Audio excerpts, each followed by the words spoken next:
Good morning. Is this the admission we've all wanted from the CDC? Why don't they just come out and say, listen, we made a mistake. We've known for a long time that masks don't work with kids. It doesn't stop spreading the virus, and we've hurt kids. Instead, they just I wish they had that. standards.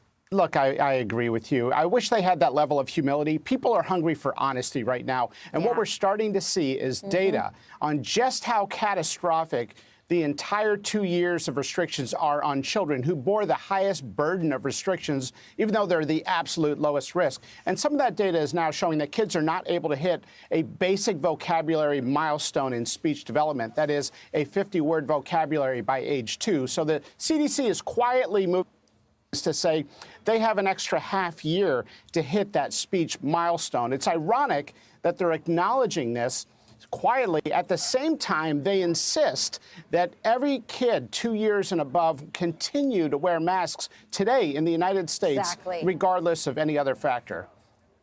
Yeah.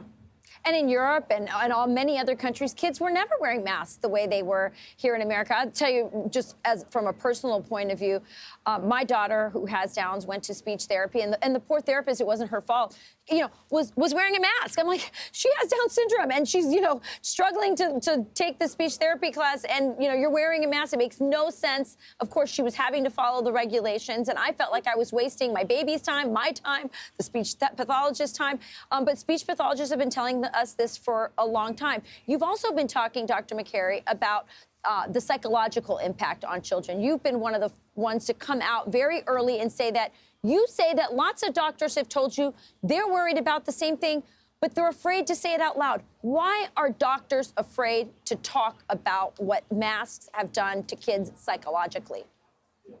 Well, look, there's a lot of bullying and intimidation. I talk to doctors who have been threatened by their own department chairs or hospitals or communications offices for saying anything that could go against this mask every child in perpetuity message that we're living under. And you're right, we are an international outlier. The WHO is not neutral on masks in kids. They're against masks in kids under 6, and they say we should be very careful in kids 6 through 12 because of what they describe as the psychosocial impact. The European CDC tells people not to wear masks in primary school. And so we are an international outlier today, still putting masks on kids, insisting they cover their faces. And public health officials need to stop seeing kids as vectors.